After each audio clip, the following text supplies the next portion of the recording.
الحمد لله نحمده ونستعينه ونستغفره ونؤمن به ونتوكل عليه ونعوذ بالله من شرور أنفسنا ومن سيئات أعمالنا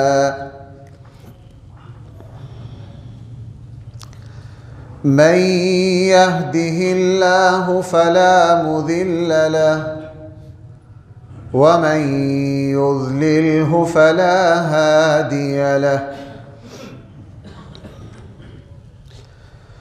ونشهد أن لا إله إلا الله وحده لا شريك له ونشهد أن سيدنا وسندنا ومولانا محمدًا عبده ورسوله صلى الله تعالى عليه وعلى آله وأصحابه وبارك وسلم تسليما كثيرا كثيرا. أما بعد فأعوذ بالله من الشيطان الرجيم. بسم الله الرحمن الرحيم.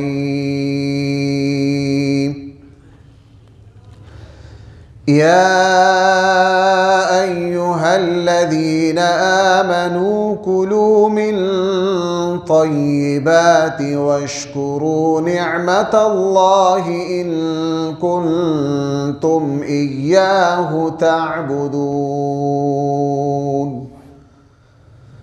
صدق الله مولانا العظيم. محترم سامعین کرام، قرآن کریم نے ارشاد فرمایا یا ایہا الذین آمنو، اے ایمان والو، اے وہ لوگو جو ایمان لائے ہو، کلو من طیبات، پاکیزہ اور حلال رزق کھاؤ،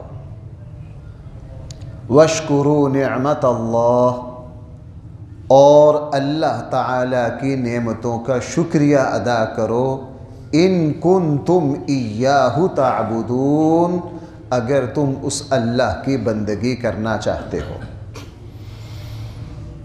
آیت کا الٹ مفہوم یہ بنتا ہے، اگر تم حلال اور پاکیزہ کھانا نہیں چاہتے ہو اور اللہ جل جلالہ کے انعامات کا شکریہ ادا نہیں کرتے ہو تو تم اللہ تعالیٰ کی بندگی کرنے والے بھی نہیں ہو۔ اگر یہ چاہتے ہو کہ تم اللہ تعالیٰ کے برگزیدہ بندے بنو، رزق حلال کا اہتمام کرو، اور اللہ نے جو انعامات اور جو فضل تم پر کیا ہے اس پر اللہ جل جلالہ کا شکریہ بجا لاؤ۔ رزق حلال جو ہے تمام شریعتوں میں، تمام دینوں میں، تمام انبیاء علیہم السلام کی تعلیمات میں وہ حکم جو ہر وقت رہا، ہر کسی کے لیے رہا، وہ رزق حلال ہے ان احکامات میں سے جو یکساں سیدنا آدم علیہ السلام سے لے کر نبی کریم صلی اللہ علیہ وسلم تک چلے آ رہے ہیں۔ اسی لیے رسول اللہ صلی اللہ علیہ وسلم نے جب رزق حلال کے بارے میں ارشاد فرمایا تو اللہ کے نبی نے برابری کے ساتھ فرمایا، اے لوگو، اللہ تعالیٰ نے جو اپنے رسولوں کو حکم دیا ہے وہ ہی ایمان والوں کو حکم دیا ہے۔ یہ تعبیر اللہ کے نبی بہت کم اختیار کرتے تھے، چونکہ رسول اور پیغمبروں کا مقام بھائی کیا ہے، بہت اونچا ہے۔ لیکن یہ موقع ایسا آیا، نبی کریم صلی اللہ علیہ وسلم نے فرمایا کہ اللہ تعالیٰ نے جو حکم اپنے رسولوں کو دیا ہے، بھائی وہی حکم کن کو دیا ہے؟ اس کے بعد رسول اللہ صلی اللہ علیہ وسلم نے سورہ مؤمنون کی وہ آیت تلاوت کی، یا ایہا الرسل کلوا من الطیبات واعملوا صالحا، اے اللہ کے رسولو کلوا من الطیبات، حلال کھاؤ، واعملوا صالحات، اور اچھے اور نیک اعمال کرو۔ یہاں مفسرین نے ایک بڑا اہم نقطہ سمجھا کہ بظاہر دونوں باتوں میں جوڑ نہیں ہے، یا ایہا الرسل کلوا من الطیبات واعملوا صالحا، اے اللہ کے رسولو حلال کھاؤ اور کیا کرو؟ نیک عمل کرو۔ ایک چیز کا تعلق کھانے سے ہے، دوسری چیز کا تعلق عمل سے ہے، بظاہر کوئی جوڑ نہیں، لیکن جب اللہ کے بندے صاحب علم مفسرین قرآن کی آیات میں غور کرتے ہیں، اللہ پھر حقیقتیں کھولتا ہے۔ یہ حدیث میں بھی ہے، رسول اللہ صلی اللہ علیہ وسلم نے بھی فرمایا کہ قیامت تک مسلمان جب تک اللہ کی کتاب پر تدبر اور غور کرتے رہیں گے، قرآن کریم ان کی اصلاح اور تربیت کے لیے نئی سے نئی باتیں اور نئے سے نئے نکات ان کے دامن میں ڈالتا رہے گا۔ تو جب اس پر غور کیا تو ایک عجیب بات سمجھ میں آئی کہ یہاں فرمایا یا ایہا الرسل، اے اللہ کے رسولو کلوا من الطیبات، رزق حلال کھاؤ، واعملوا صالحا، اور نیک عمل کرو۔ رزق حلال اور نیک عمل میں جوڑ ہے۔ اگر رزق حلال کا اہتمام کرو گے تو جسم سے نیک اعمال خود بخود نکلتے جائیں گے، زبان سے سچائی خود بخود نکلے گی۔ اور اگر رزق حلال کا اہتمام نہیں کرو گے، حرام کھاؤ گے، تو جو اللہ نے ہر انسان میں نیکی کی ہدایت کی صلاحیت رکھی ہے وہ صلاحیت ختم ہو جائے گی۔ اس لیے ہمارے آقا صلی اللہ علیہ وسلم نے فرمایا، جس بات کا حکم اللہ جل جلالہ نے اپنے رسولوں کو دیا، اسی بات کا حکم اللہ جل جلالہ نے عام ایمان والوں کو دیا۔ اسی لیے بھائیوں، میں نے عرض کیا، اسلام نے اس بات پر بہت زور دیا ہے کہ ایک مسلمان جو ہے وہ اپنی آمدن پر، اپنے کھانے پینے پر، اپنی تمام ضروریات پر، اپنے لباس پر، اپنے مکان پر، اپنی جگہ پر، اپنی گاڑی پر، ہر چیز پر جو اس کی ملکیت یا اس کے استعمال پر ہے، اس پر نظر رکھے آیا کہ یہ حلال ہے یا حرام۔ اگر حرام ہے تو یہ حرام جب حد سے بڑھتا ہے تو یہ ایمان کو بھی لے ڈوبتا ہے، یہ ایمان کو بھی لے ڈوبتا ہے۔ اسی لیے رسول اکرم صلی اللہ علیہ وسلم نے اور قرآن کریم نے اس پر حکم دیا کہ اے ایمان والو رزق حلال۔ اسی لیے اہل علم نے نیک عمل کے مقبول ہونے کی جو 4 شرائط ذکر کی ہیں، جس نیک عمل میں یہ 4 شرطیں پائی جائیں، اس پر قسم کھائی جا سکتی ہے کہ یہ نیک عمل اللہ تعالیٰ کے یہاں مقبول ہو گیا ہے۔ اگر ان 4 میں سے کوئی ایک بھی نہ ہو، کوئی ایک شرط رہ جائے، وہ نیک عمل اللہ تعالیٰ کے یہاں مقبول نہیں ہے۔ اور بھائی ہمیں یہ 4 شرطیں یاد رکھنی چاہیے، اور ہر نیک عمل سے پہلے اس پر توجہ ہو کہ آیا یہ 4 شرطیں پوری ہیں۔ پہلی شرط کیا ہے؟ پہلی شرط کیا ہے؟ اللہ کی معرفت۔ بھائی پہلی شرط کیا ہے؟ شیل صاحب ذرا پانی دیکھنا۔ پہلی شرط کیا ہے؟ معرفت، اللہ کی معرفت، اللہ کی پہچان۔ جب نماز پڑھ رہے ہیں ہمیں پتہ ہو ہم کیا کر رہے ہیں، ہمیں پتہ ہو کیا کر رہے ہیں۔ روزہ رکھا ہے ہمیں پتہ ہو کہ ہم کیا کر رہے ہیں۔ معرفت اللہ، جس نیک عمل میں اللہ کی معرفت جس بلند سطح پر چلی جائے گی، اس نیک عمل میں کمال اتنا ہی بڑھتا جائے گا۔ نمبر 2، رسول اللہ صلی اللہ علیہ وسلم کی سنت اور طریقہ۔ اللہ کی معرفت ہو، اور بھائی وہ عمل کا طریقہ کون سا ہو؟ نبی کریم صلی اللہ علیہ وسلم کا۔ اگر حضور علیہ السلام کا طریقہ نہ ہو تو وہ نیک عمل کہلانے کا حق نہیں رکھتا۔ نمبر 3، تیسری شرط فرمایا رزق حلال۔ بھائی کیا؟ رزق حلال۔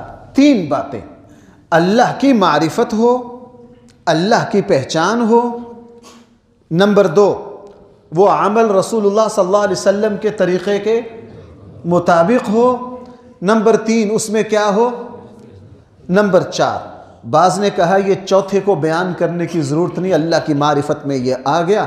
بعض اہل علم نے چوتھے کا بھی اضافہ کیا ہے کہ عمل میں اخلاص ہو۔ حقیقت میں اس چوتھے کی ضرورت نہیں ہے، چونکہ معرفت اللہ میں اخلاص خود آ گیا۔ ہر وہ عمل جو اللہ کی معرفت کے ساتھ کیا جائے، اس سمجھ اور بصیرت کے ساتھ کیا جائے، معرفت کس کو کہتے ہیں؟ اس بصیرت کو کہتے ہیں، اس فہم کو کہتے ہیں، اس شعور اور ادراک کو کہتے ہیں جو ایک مومن کو اپنے اللہ کے اعتبار سے حاصل ہوتا ہے، جس کو اپنے اللہ تعالیٰ کی یہ معرفت حاصل ہو جائے۔ اور بھائی وہ نیک عمل کس طرح کر رہے ہیں؟ رسول اللہ صلی اللہ علیہ وسلم کے طریقہ، حضور کے مزاج، حضور کی جو شریعت کا مزاج ہے اس کے مطابق ہو رہا ہے۔ اور نمبر 3 پیچھے کھانا بھائی کیا ہے؟ رزق حلال، صرف کھانا نہیں، رزق حلال۔ فرمایا کہ وہ نیک عمل اللہ تعالیٰ کے یہاں مقبول ہوگا، جس میں ان میں سے کوئی ایک چیز ختم ہو گئی تو وہ عمل اللہ تعالیٰ کے یہاں مقبول نہیں۔ اور بھائی آج یہی وجہ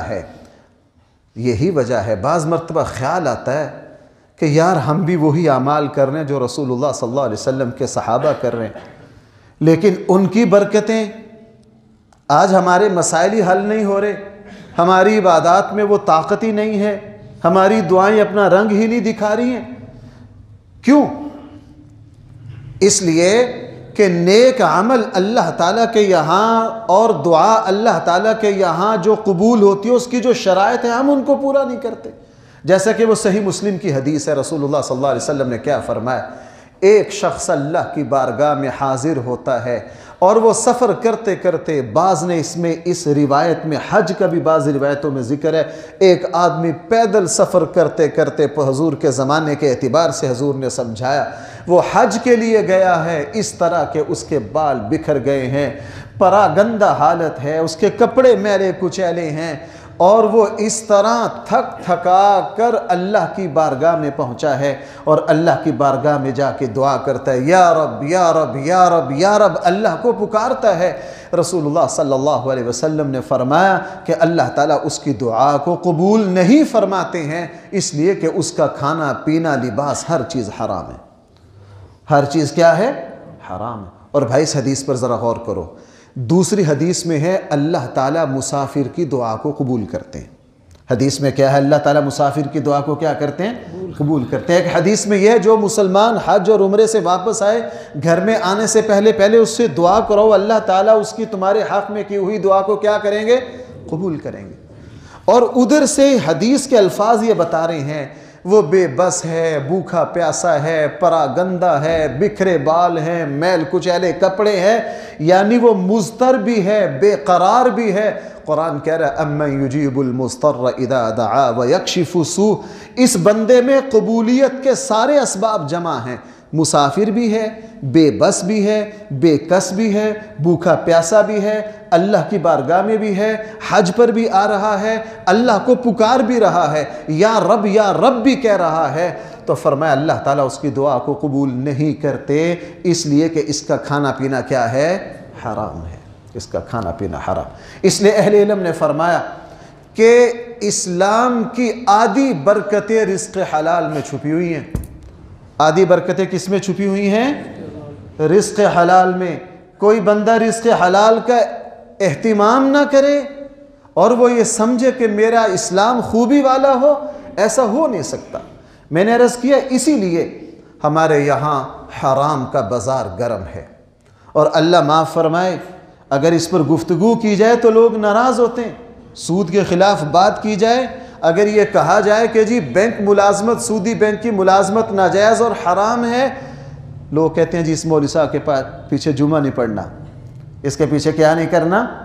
ہمارے ڈسکا ہی کی تحصیل میں ایک مسجد ہے، وہاں میں نے اس کی تصدیق کی ہے، وہاں جس امام کو رکھا جاتا ہے شرط یہ رکھی جاتی ہے کہ سود پر بات نہیں کر سکتے۔ سود پر بات، چونکہ انتظامیہ ساری بینک ملازم ہے، انتظامیہ ساری کیا ہے؟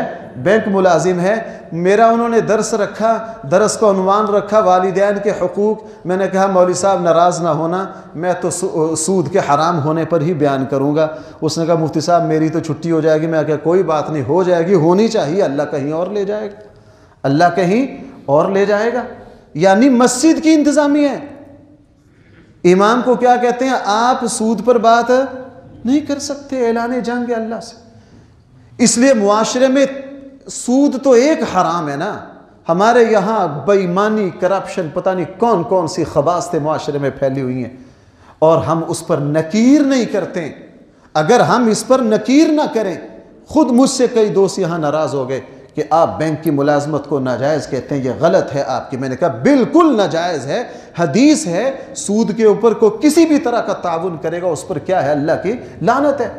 میں نے کہا جناب اگر ہم اس کو بیان نہ کریں، آپ سورہ مائدہ کھولیے، یہودی علماء کے جرائم قرآن بیان کر رہا ہے۔ قرآن ان جرموں میں سے یہودی علماء کا ایک جرم یہ بیان کر رہا ہے کہ یہودی جو ہیں لوگوں کا مال ہڑپ کر جاتے ہیں، حرام کھاتے ہیں، اور ان کے علماء ان کو منع نہیں کرتے۔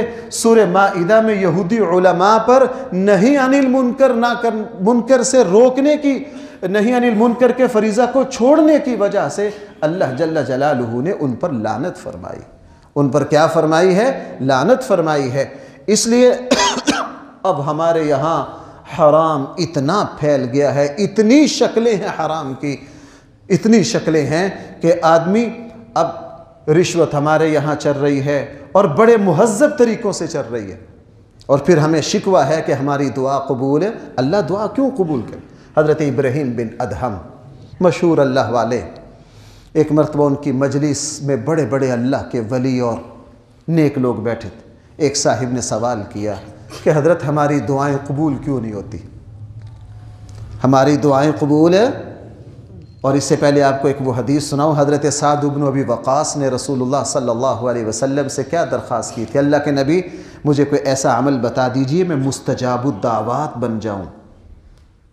آج لوگ ہم سے پوچھتے ہیں مفتی صاحب وہ حدیث میں ہے کہ بیت اللہ پر پہلی نظر پڑے گی تو اللہ دعا قبول کرے گا، کون سی دعا مانگے؟ کون سی؟ بھائی کون، ہر کوئی تو ہر وقت بیت اللہ نہیں جا سکتا، وہی فضیلت ہر جگہ۔ اب سعد بن ابی وقاص نے کیا پوچھا؟ اللہ کے حبیب مجھے کوئی ایسا عمل بتا دیجئے میں کیا بن جاؤں؟ یعنی میں جو بھی دعا کو مانگوں اللہ میری دعا کو کیا کر لے؟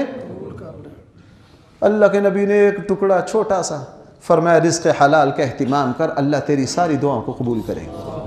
اللہ کیا کریں گے؟ اور پھر مستجاب الدعوات بنے سعد بن ابی وقاص، فاتح ایران ہیں، لیکن حلال و حرام رسول اللہ صلی اللہ علیہ وسلم کے صحابہ بڑا اہتمام کرتے تھے اس پر۔ سعد بن ابی وقاص مستجاب الدعوات بنے، جس کے بارے میں جو دعا کرتے اللہ قبول کر لیتا۔ وہ جس شخص نے حضرت سعد بن ابی وقاص پر الزام لگایا، حضرت عمر جب احتساب کرتے تھے حج کے دنوں میں حتیم پر بیٹھ جاتے، اپنے گورنروں کو بلا دیتے، علاقوں کے نام لیتے، ہاں بھئی یمن والے کدھر ہو، کھڑے ہو جاؤ، کھڑے ہو جاتے، تمہارا گورنر کون ہے؟ آؤ بھئی کیا اعتراض ہے تمہیں؟ احتساب سرعام کرتے، عراق والوں کو کھڑا کیا، ان سے پوچھا ہاں بھئی تمہارے گورنر سعد بن ابی وقاص ہیں، کیا اعتراض ہے؟ انہوں نے کہا جی کوئی اعتراض نہیں۔ ایک بندہ کھڑا ہوا، مجھے ایک اعتراض ہے۔ وہ کیا جی؟ یہ نماز صحیح نہیں پڑھاتے، یہ نماز ہے، یہ ہمارے یہاں تو یہ چھوٹی سی بات ہے نا، ابھی کو گل لے، چونکہ ہمارے یہاں نماز کی اہمیت نہیں، لیکن ان کے یہاں تو جس کی نماز نہیں اس کا پورا دین ہی نہیں۔ سعد بن ابی وقاص، حضرت عمر حیران ہو گئے، کہا سعد نماز کیسے پڑھاتے ہو؟ پورا طریقہ سعد بن ابی وقاص نے بیان کیا۔ حضرت عمر نے فرمایا کہ مجھے توقع تھی کہ تم ایسے ہی پڑھاتے ہوگے، چونکہ حضرت سعد نے پوری نماز بیان کر دی، اور فرمایا کہ پھر بھی میں تمہیں عہدے سے معزول کر رہا ہوں۔ کیا فرمایا؟ پھر بھی میں تمہیں عہدے سے معزول کر رہا ہوں، تم رسول اللہ صلی اللہ علیہ وسلم کے بڑے صحابہ میں سے ہیں، میں پسند نہیں کرتا کہ لوگ تمہارے اوپر اس طرح کیچڑ اچھالیں، میں تمہیں اس سے کیا کر رہا ہوں؟ معزول کر رہا ہوں۔ حضرت سعد کھڑے رہے، فرمایا امیر المومنین آپ نے مجھے معزول کر دیا، ٹھیک ہے، لیکن اس کے لیے بد دعا کروں گا، اس کے لیے کیا کروں گا؟ اب سعد ہے کیا؟ مستجاب الدعوات۔ میں اس کے لیے بد دعا کروں گا، اس نے میرے دین پر حملہ کیا ہے، میری ذات اور میرے جسم پر حملہ ہوتا کوئی بات نہیں، اس نے میرا دین ہی برباد کر دیا کہ مجھے نماز نہیں پڑھانی آتی۔ فرمایا کہ اللہ اس کی عمر لمبی کر دے اور اس کو ذلیل و رسوا کر دے۔ علامہ ابن کثیر نے لکھا 100 سال کی عمر میں کوفہ کے بازاروں میں وہ عورتوں کو چھیڑا کرتا تھا، 100 سال کی عمر میں، بوڑھا تھا، نابینا ہو گیا تھا، اور وہ خواتین کو چھیڑا کرتا تھا، عورتیں جوتوں سے مارتی، پھر وہ کہا کرتا تھا مجھے اور مارو اس لیے کہ مجھے سعد کی بد دعا لگی ہے۔ مجھے کس کی بد دعا لگی ہے؟ بہرحال یہ تو میں نے ضمنی طور پر سنا دیا۔ سعد بن ابی وقاص نے عرض کیا اللہ کے حبیب مجھے ایسا عمل بتا دیجئے۔ آج ہر کوئی دوسروں سے دعا کی فرمائش کرتا ہے، یہ کرنا برا نہیں ہے۔ رسول اکرم صلی اللہ علیہ وسلم نے خود فرمائش کی۔ حضرت عمر جب حج کے لیے یا عمرہ کے لیے آنے لگے تو رسول اللہ صلی اللہ علیہ وسلم نے حضرت عمر سے فرمایا تھا یا اخویا، اے میرے چھوٹے بھائی مجھے اپنی دعاؤں میں یاد رکھنا۔ یہ غلط نہیں ہے، لیکن بھائی ہم میں سے ہر کوئی مستجاب الدعوات بن سکتا ہے۔ حضور نے کیا فرمایا؟ رزق حلال کا اہتمام کرو۔ اب آئیے اس پر، اب ہم دن رات رشوت لیتے ہیں، بے ایمانی کرتے ہیں، جھوٹ بولتے ہیں، اور اوپر سے کیا کہتے ہیں ہماری دعائیں قبول نہیں ہوتی۔ تو حضرت ابراہیم بن ادہم سے کیا سوال کیا؟ جی ہماری دعائیں قبول ہے۔ حضرت ابراہیم بن ادہم نے پوری شریعت کو سمو دیا، فرمایا جناب اللہ تعالیٰ تمہاری دعا کیسے قبول کرے گا؟ اللہ کو اپنا رب مانتے ہو، ایمان لاتے ہو، لیکن اللہ تعالیٰ کی اطاعت کے لیے تیار نہیں ہو، رسول اللہ صلی اللہ علیہ وسلم کو پہچانتے ہو، ایمان لاتے ہو، حضور علیہ السلام کی فرما برداری کے لیے تیار نہیں ہو، تمہیں پتہ ہے ایک دن مرنا ہے، اس کی تیاری کرنے کے لیے بالکل آمادہ نہیں ہو، تمہیں پتہ ہے تمہارے پاس جو کچھ ہے اللہ کا دیا ہوا ہے، اس پر شکریہ ادا کرنے کے لیے تیار نہیں ہو، اور اعلان کرتے ہو کہ شیطان ہمارا دشمن ہے، لیکن دن رات اسی سے دوستی کرتے ہو، اور تم اس کو اپنا دشمن ماننے کے لیے تیار نہیں ہو، دن رات اپنے عزیزوں کو کندھوں پر قبرستان چھوڑ کر آتے ہو، دفن کر کے آتے ہو، لیکن آ کر خود اپنی موت کی تیاری کے لیے تیار نہیں ہو۔ بالکل اسی طرح پتہ ہے تمہیں حلال میں برکت ہے، تم خود کہتے ہو حلال حرام نحوست ہے، لیکن اس کے باوجود کوئی حلال و حرام کی تمیز نہیں کرتے ہو۔ جب تمہارا عمل اور تمہارا رویہ یہ ہوگا، اللہ تعالیٰ تمہاری دعاؤں کو کیسے قبول کرے گا؟ اس لیے بھائیو اپنے آپ کو حرام سے بچاؤ۔ معاشرے میں حرام بہت پھیل گیا ہے۔ ہماری تجارت جو انبیاء کا پیشہ ہے، جو انبیاء کا پیشہ ہے، رسول اللہ صلی اللہ علیہ وسلم نے فرمایا ساری ذرائع آمدن میں، کسب معاش میں سب سے زیادہ برکتیں اللہ نے تجارت میں رکھی ہیں۔ امام غزالی نے تجارت کے فضائل پر 81 حدیثیں ذکر کی ہیں، اور اس میں ایک حدیث کو بھی ذکر کیا ہے جو اگرچہ سند کے اعتبار سے مضبوط نہیں ہے، لیکن مشاہدہ یہ بتاتا ہے کہ یہ بات ٹھیک ہے کہ اللہ تعالیٰ نے جتنے بھی ذرائع آمدن اور کسب معاش کے جتنے بھی ذرائع ہیں، ان میں سب سے زیادہ برکت اللہ نے کس میں رکھی ہے؟ تجارت میں۔ لیکن ادھر سے رسول اللہ صلی اللہ علیہ وسلم نے یہ بھی فرمایا لعنت ہو ان تاجروں پر جو جھوٹی قسمیں کھا کے لوگوں کا مال ہتھیاتے۔ اور رسول اللہ صلی اللہ علیہ وسلم نے یہ بھی فرمایا کہ کل قیامت والے دن وہ شخص جو جھوٹی قسم کھا کے دوسرے کا مال ہڑپ کرتا ہے، کل قیامت والے دن اللہ کی بارگاہ میں اس طرح آئے گا کہ اس پر اللہ کا غضب ہوگا۔ اس پر کیا ہوگا؟ اللہ کا غضب ہوگا۔ اب ہمارے یہاں قسم اٹھانا وہ لطیفہ ہے نا کہ ایک دیہاتی کا کوئی جھگڑا ہو گیا اور اس پر قرآن کی قسم آ گئی۔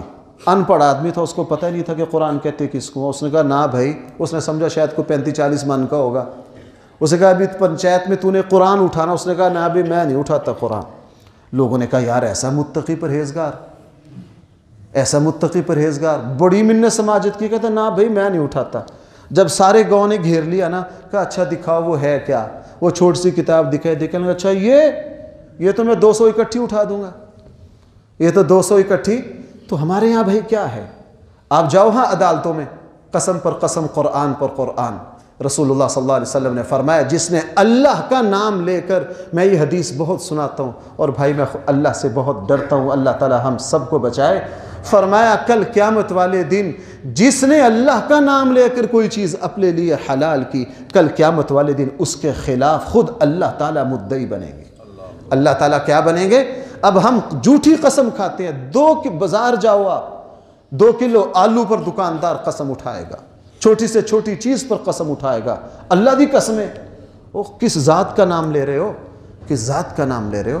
لہٰذا بھائی اپنے آپ کو حرام سے بچانا۔ حقیقت یہ ہے ہماری نمازوں میں جو اثر نہیں ہے، ہماری جو دعائیں قبول نہیں ہوتی ہیں، ہماری جو دعائیں قبول نہیں ہوتی ہیں، اللہ تعالیٰ پاک ہیں، پاک ہی کو قبول کرتے ہیں، حرام کو اللہ تعالیٰ ہرگز قبول نہیں کرتے۔ ایک بندہ رشوت لیتا ہے اور وہ یہ کہے کہ اللہ تعالیٰ میری دعا قبول کرے، سوال ہی پیدا نہیں ہوتا۔ جیسے وہ مشہور واقعہ نا حضرت مالک بن دینار، وہ ایک تاجر تھے، چونکہ حضرت مالک بن دینار بغداد میں تھے اور یہ بندرگاہ تھی یہاں مسلمانوں کی بہت بڑی۔ ایک تاجر کا مال آیا، ٹیکس ہوتا ہے بندرگاہ پہ، انہوں نے جناب ٹیکس اتنا لگا دیا جو مال کی مالیت سے بھی زیادہ تھا۔ وہ تاجر بڑے اللہ والے تھے، بڑی منت سماجت کی، بہت منت سماجت کی ان کی۔ انہوں نے کہا نا جناب اتنا ٹیکس ادا کرو گے پھر ہی تمہیں تمہارا مال دیں گے۔ کسی نے کہا یار اس شہر میں ایک اللہ والے ہیں، اس پورے شہر میں ان کا بڑا احترام ہے، ان کے پاس جاؤ، شاید وہ آپ کا کوئی حل نکالنے کو سفارش کریں۔ پوچھتے پچھاتے بیچارے حضرت مالک بن دینار رحمہ اللہ کی مسجد اور خانقاہ میں آ گیا، حضرت کو سارا واقعہ بیان کیا۔ حضرت ساتھ گئے کہ چلو بھائی میں سفارش کرتا ہوں شاید تیرا سامان چھوٹ جائے۔ اب جب بندرگاہ پر گئے، وہ جو بندرگاہ کے لوگ تھے، چونکہ سارا بغداد حضرت مالک بن دینار کو جانتا تھا، اور سارے کھڑے ہو گئے، بڑی آؤ بھگت کی، آؤ حضرت تشریف لائیے، ان کے لیے کرسی لا، فلاں لا، فلاں لا، فلاں لا۔ تو حضرت نے ان سے کہا بھائی اس بندے کا جتنا حکومت کی طرف سے جائز ٹیکس بنتا ہے اتنا لے لو اور اس کو کیا کر دو، اس کا سامان دے دو۔ انہوں نے کہا جی بالکل ٹھیک ہے، بڑی فرما برداری کی۔ کیا کہا جی بالکل ٹھیک ہے۔ مال چھوڑ دیا، سارا جو جائز تھا وہ لے لیا۔ وہ بیچارہ تاجر بڑا خوش ہوا۔ جب مالک بن دینار آنے لگے نا تو انہوں نے بڑے ادب سے کہا حضرت ہمارے لیے دعا کر دیجیے، ہم یہی کرتے ہیں نا، حرام کھا کے جاؤ کسی اللہ والے کے پاس، اللہ والے کیا کر دیں۔ میں نے ایک جگہ پاکستان کے بڑے بڑے مگرمچھ وہاں دیکھے، ساری زندگی حرام کھا کے اب اللہ سے دعائیں مانگ کے حلال ہونے کے چکروں میں سوال ہی پیدا نہیں ہوتا۔ تو بڑے فرما بردار بن کے مالک بن دینار سے کہا حضرت ہمارے لیے کیا کر دیجئے، برکت کی دعا کر دیجئے۔ اس زمانے پرانا زمانہ تھا، وہ جو صندوقچہ تھا نا جس میں سارا رشوت کا مال پیسہ رکھتے تھے، حضرت نے فرمایا اس صندوقچے سے دعا کرواؤ۔ کس سے دعا کرواؤ؟ اس صندوقچے سے دعا کرواؤ۔ کہا نہیں حضرت، وہ بڑے حیران ہوئے، آپ اللہ والے آپ دعا کر دیجئے۔ مالک بن دینار نے ایک بڑی زبردست بات فرمائی، فرمایا کہ جب تمہارے لیے سارا شہر بد دعائیں کرے گا تو اکیلے مالک بن دینار کی دعا تمہارے حق میں کیا کر سکتی، تمہارے حق میں کیا کر سکتی ہے؟ سارے شہر کی تو بد دعائیں لیتے ہو، سارے شہر کی تو کیا کرتے ہو، بد دعائیں لیتے ہو۔ آج یہی ہمارا معاملہ ہے، جس بندے کے پیچھے بد دعائیں ہوں وہ یہ کہے میری دعا قبول ہو جائے۔ اللہ جل جلالہ تو میں نے عرض کیا چھوٹی سی بات پر، کل میں ایک جگہ تھا، میرے ایک دوست سنا رہے، کہنے لگے میں فلاں بہت بڑے عالم تھے ہندوستان کے، فوت ہو گئے، کہنے لگے میں ان کی خدمت میں مدینہ منورہ حاضر ہوا تو میں نے ان سے ایک بات کہی، میں نے کہا حضرت میں ایک دعا بڑے سالوں سے مانگ رہا ہوں قبول نہیں ہو رہی۔ کہنے لگے وہ بہت بڑے محدث ہیں، مدینہ جنت البقیع میں دفن ہے۔ کہنے لگے انہوں نے میری طرف غور سے دیکھا، غور سے دیکھنے کے بعد کہنے لگے کسی کا دل تو نہیں دکھایا، کسی کا دل تو نہیں دکھایا؟ کہنے لگے جی یہ تو ہے۔ کہنے لگے جناب پہلے ان کو راضی کرو، جا کے ان کو کیا کرو، راضی کرو۔ جب تک ان کو راضی نہیں کرو گے اللہ تعالیٰ تمہاری دعاؤں کو قبول ہے۔ فرمایا بھائی جتنی چاہو، اگر تم ظالم ہو کسی کا دل دکھایا ہے اس کو جا کے پہلے راضی کرو اور اس کے بعد کیا کرو، دعا مانگو اللہ تعالیٰ۔ کہنے لگے جی ایسے ہوا ایسے ہی ہوا۔ بہرحال تو بھائی قرآن کریم نے ارشاد فرمایا یا ایھا الذین آمنوا کلوا من طیبات، اے ایمان والو رزق حلال کا اہتمام کرو۔ اگر حلال ہمارے حلق سے اترے گا تو بھائی پھر دعا میں بھی اثر آئے گا، نماز میں بھی اثر آئے گا۔ علامہ اقبال کا کہنا بالکل صحیح ہے۔ علامہ اقبال نے ایک جگہ کہا ہے لوگوں میں تمہیں اسلام اور اللہ کے دین کا راز بتاؤں، دو باتیں ہیں اسلام کا راز۔ کتنی باتیں ہیں؟ دو باتیں، اکل حلال اور صدق مقال، یہ اسلام کی بنیاد ہے۔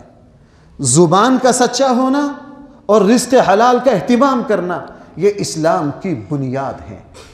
اگر کھانا حلال ہے، میں نے عرض کیا نماز میں خود بخود خشوع پیدا ہوگا اور جذبات پاکیزہ ہوں گے، خیالات اعلیٰ سے اعلیٰ آئیں گے، اولاد فرما بردار ہوگی، خاندانوں میں آپس میں محبتیں ہوں گی، اللہ جل جلالہ لا علاج بیماریوں سے بچائے گا، اللہ تعالیٰ لا علاج بیماریوں سے بچائے گا، اللہ جل جلالہ دل کو سکون دے گا۔ حلال اگرچہ تھوڑا ہوتا ہے لیکن برکت والا ہوتا ہے، برکت والا ہوتا ہے۔ اور بھائی آج ساری دنیا حرام کے پیچھے بھاگتی ہے کہ پتہ نہیں کیا ہو جائے گا، حالانکہ ادھر سے ہمارا ایمان یہ ہے کہ جو میرے مقدر میں ہے وہ مجھے مل کر رہنا ہے۔ حضرت علی رضی اللہ عنہ نماز کے لیے تشریف لائے، دیکھا نماز پر ایک غریب آدمی کھڑا ہے، حضرت علی نے اسے فرمایا، اونٹ سے اترے، کہا یہ لو میری اونٹ کی نکیل پکڑو، میں نماز پڑھ کے آتا ہوں، میں نماز پڑھ کے آتا ہوں، اور اس کو نکیل پکڑا کے اندر چلے گئے۔ نماز پڑھ کے واپس آئے تو دیکھا جناب وہ اونٹ لے کے بھاگ گیا، چور تھا وہ تو۔ حضرت علی نے پوچھا یہاں ایک بندہ تھا، میں اونٹ کی نکیل پکڑا کر گیا ہوں، کدھر گیا؟ اب لوگ اکٹھے ہو گئے، لوگ دیکھنے لگے تو حضرت علی نے فرمایا نہ ادھر آ جاؤ۔ حضرت علی نے عجیب بات فرمائی، حضرت علی نے فرمایا میں جب نماز کے لیے آیا میں نے اس غریب کو دیکھا، میں نے اونٹ کی نکیل اسی نیت سے اس کو پکڑائی تھی کہ نماز کے بعد اس کو دے دوں گا، محتاج ہے، نماز کے بعد اس کو دے دوں گا، یہ محتاج ہے، لیکن اس سے صبر نہ ہو سکا۔ بھائی میری اس بات کو ذرا نوٹ کرو، اس سے صبر نہ ہو سکا۔ اللہ تعالیٰ اپنے بندوں پر آزمائش بھیجتے نہیں، تھوڑی سی آزمائش کا چہرہ دکھاتے ہیں۔ جب بندہ استقامت سے ڈٹا رہتا ہے اللہ جل جلالہ وہی حلال عزت کے ساتھ دے دیتے ہیں۔ بھائیو میری بات سنو، میری اپنی زندگی میں ایسے کئی واقعات ہیں۔ بعض دوست بینک سے قرض لینا چاہتے تھے، ان کو بڑا سمجھایا، میں نے کہا گھبراؤ نہیں، سال 6 مہینے کی پی کاٹ لو، تھوڑی سی آزمائش ہے، ڈٹے رہو، اللہ جل جلالہ اس کے بعد ایسی راہیں کھولے گا۔ اور ایسا ہی ہوا، میں نے بھائی زندگی میں بہت دیکھا ہے، اللہ تعالیٰ ہم پر آزمائشیں ڈالتے نہیں، آزمائش کا تھوڑا سا کیا کرتے ہیں، جو مسلمان صبر سے تحمل سے کام لیتا ہے، ڈٹا رہتا ہے، اللہ تعالیٰ کے سامنے عجز و نیاز پیش کرتا رہتا ہے، اللہ جل جلالہ اس کے لیے آسانی کر دیتے ہیں۔ اللہ فرمایا کہ میں نے اونٹ کی نکیل اس کو اس لیے پکڑائی تھی، میں نے اونٹ دینا ہی اس کو تھا، لیکن یہ صبر نہ کر سکا، جلدی کر گیا، وہی اونٹ جو اس کے لیے حلال ہونا تھا وہی حرام ہو گیا، اپنی دنیا بھی برباد کی، اپنی آخرت بھی برباد کی، اپنی آخرت بھی برباد کی۔ تو ہم یہی کرتے ہیں، جلد بازی کر جاتے ہیں۔ اس لیے امام غزالی رحمہ اللہ نے کسی اللہ والے کا یہ قول ذکر کیا ہے، بعض لوگ اس کو حدیث کہتے ہیں، یہ حدیث نہیں ہے، کسی اللہ والے کا قول ہے کہ جو شخص 40 دن صرف رزق حلال کا اہتمام کر لے، کیا 40 دن، یہ اللہ والوں کے تجربات ہیں، اللہ والوں کے تجربات ہیں، جو 40 دن رزق حلال کا اہتمام کر لے، 40 دن کے بعد وہ اپنے دل کی کیفیت کو دیکھے گا کہ دل کی نورانیت کہاں سے کہاں پہنچ گئی۔ اسی لیے رسول اللہ صلی اللہ علیہ وسلم کے صحابہ اس پر اتنا اہتمام کرتے، آپ کی تربیت تھی، رسول اللہ صلی اللہ علیہ وسلم کی تربیت تھی۔ وہ جیسے صحیح بخاری میں آتے ہیں نا کہ صدیق اکبر رضی اللہ عنہ کے غلام تھے، زمانہ جاہلیت میں کسی سے وعدہ کر لیا، کسی کو تھوڑا سا دم درود کیا تھا، کسی کو کوئی کہانت، دم درود نہیں، کسی کو کوئی کہانت، کوئی جو اس زمانے کے جو منتر تھے وہ پڑھے تھے، اور بعد میں ان کو شفا ہو گئی، مسلمان ہو گئے۔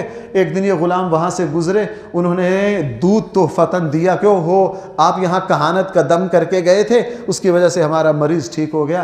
صدیق اکبر آئے اپنے غلام کے یہاں، دیکھا دودھ پڑا ہے، چونکہ غلام اولادوں کی طرح ہوتے تھے تو وہ دودھ پی لیا۔ پینے کے بعد اس سے پوچھا بھئی یہ کہاں سے لائے ہو؟ کہنے لگا جی میں نے کہانت کا ایک وہ کیا تھا کسی کو زمانہ جاہلیت میں، ان کے مریض کو شفا ہوگی، یہ دودھ مجھے انہوں نے دیا۔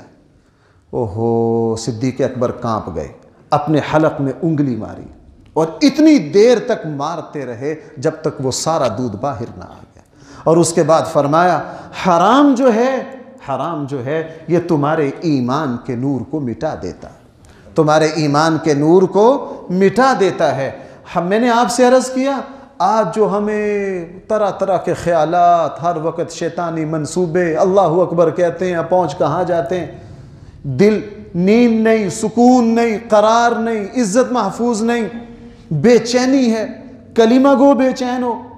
ناراض نہ ہونا بھائیوں، میں سمجھانے کے لیے کہہ رہا ہوں، جو مسلمان تہجد پڑھتا ہو، نماز پڑھتا ہو، اس کو نیند کی گولی کھانی پڑے؟ ایک ہے مرض، میں مریض کی بات نہیں کر رہا بھائی، جو مرض کی وجہ سے کھاتے ہیں میں ان کو نہیں کہہ رہا، مریض جو ہے وہ مستثنا ہے، مریض کیا ہے؟ مستثنا ہے۔ ایک آدمی تندرست ہے، ایک آدمی تندرست ہے، وہ کہتے ہیں جی مجھے بے چینی ایسی ہے، مجھے نیند نہیں آتی۔ بھئی جو مسلمان نماز پڑھتا ہو، تہجد کا اہتمام کرتا ہو، روزہ رکھتا ہو، تو جناب اس کو رات کو نیند نہ آئے، پکی بات ہے آمدن کیا ہے؟ حرام۔ اس لیے بھائیو ہمارے معاشرے میں حرام بہت پھیل گیا، اپنے آپ جو تاجر ہیں ہمارے ہاں جھوٹ اور فراڈ، بے ایمانی ہے، کرپشن ہے۔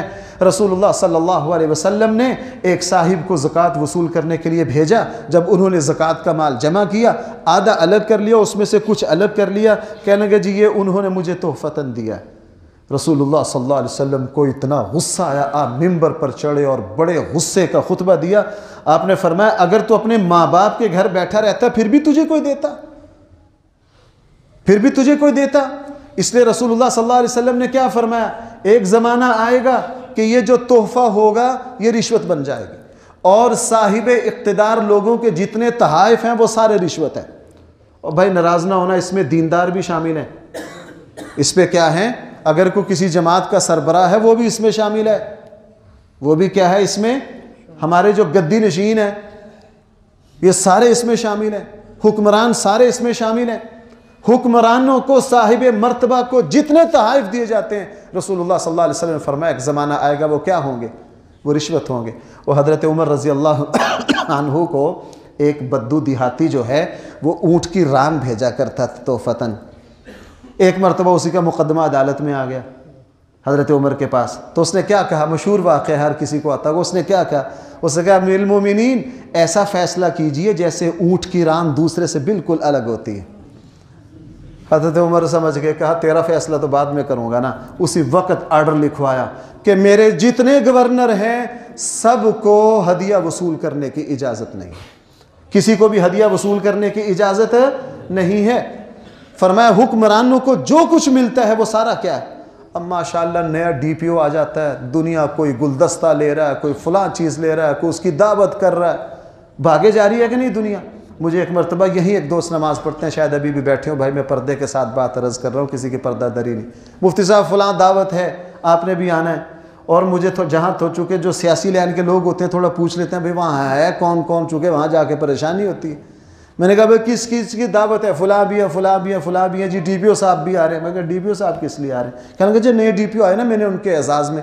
میں کہا بھائی آپ اس محکمے میں ہو، آپ کی ذمہ داری ہے کیا ہے؟ کہنے لگے کچھ بھی نہیں۔ میں نے کہا جناب ابھی جمعے کی نماز پڑھ کے فارغ ہوئی، یہ حرام ہے، یہ رشوت ہے، یہ کیا ہے؟ یہ رشوت ہے۔ رسول اللہ صلی اللہ علیہ وسلم نے فرمایا اب دیکھ لیجئے ہمارے ملک میں وہ تحائف کا شور مچا ہوا ہے، حکمرانوں کی لسٹیں جاری ہو رہی ہیں، کیا موجودہ کیا پہلے، بھائی لسٹیں جاری ہو رہی ہیں کہ نہیں؟ ماشاءاللہ وہ ہمارے اتنے سگے ہیں، عمرے کا تو ہمارا ٹیکس پر ٹیکس لگا کے ہمارا عمرہ اور حج کہاں پہنچا دیا، اور ہمارے صدر اور وزیر اعظم کو وہ جو تحائف دیں، یہ ریاستیں جتنی بھی تحائف دیتی ہیں یہ رشوت ہوتی ہیں، اپنے منصوبے نکالنے ہوتے ہیں، یہ آرمی چیف کو دے رہے ہیں، فلاں کو دے رہے ہیں، فلاں کو دے رہے ہیں، وہ کوئی ان کے پھوپھی کے بیٹے ہیں۔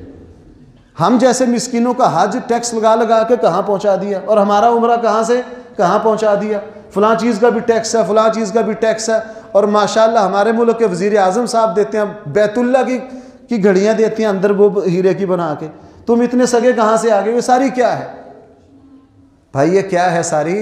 حضرت عمر گھر تشریف لائے، حضرت عمر گھر تشریف لائے، اہلیہ جو ہیں وہ اپنے مسلح پر کچھ ہیرے جواہرات چیک کر رہے، حضرت عمر کو حیرانگی کو، عمر کے گھر میں ہیرے جواہرات، کہا یہ تمہارے پاس کہاں سے آ گئے؟ تو بیوی نے بتایا کہ قیصر کی بیوی کا مجھے خط آیا تھا، اس نے مجھ سے فلاں فلاں چیزیں پوچھی تھی، میں نے اس کو ویسے خوشبو تحفتاً بھیج دی، وہ عام سے خوشبو تھی، اور جس چیز میں نے خوشبو بھیجی ہے اس نے وہی چیز خالی کر کے، وہ ڈبیا خالی کر کے ہیرے جواہرات کی بھیر کے مجھے بھیج دی۔ حضرت عمر کو چڑھ غصہ گیا، حضرت عمر نے کہا تیرا اس سے کیا لینا دینا؟ اگر تو خلیفہ وقت کی بیوی نہ ہوتی تجھے پھر بھی ملتے، یہ تجھے پھر بھی ملتے؟ انہوں نے کہا جی نہ۔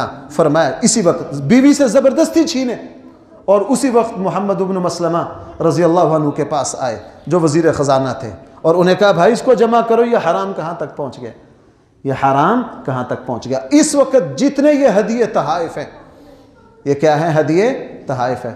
ہمارے ایک استاد تھے، یعنی استاد وہ بہت بڑے تھے، ہمارے استادوں کے استاد تھے، ہمارا حفظ کا امتحان لینے آتے تھے بورڈ کی طرف سے۔ وہ امتحان لینے آئے تو ایک صاحب، ان کو پتہ نہیں تھا، ان کے بچے نے بھی امتحان دینا تھا، مسمی کے 3-4 بڑے بڑے شاپر، ہم امتحان دے رہے ہیں لاہور نیلا گنبد کی جامع مسجد میں نا۔ تو وہ جس نے پرانی نیلا گنبد کی وہ شاپر دیکھا ہوگا، وہ سین میں تھوڑی سی ڈھلان ہے۔ تو جب اس کا بچہ ہے نا، وہ پاس بیٹھے ہیں، ان کا جی حضرت یہ میرا بچہ ہے، یہ آپ کو امتحان دینے آیا ہے، بس ذرا تھوڑا سا نرمی کر دیجیے۔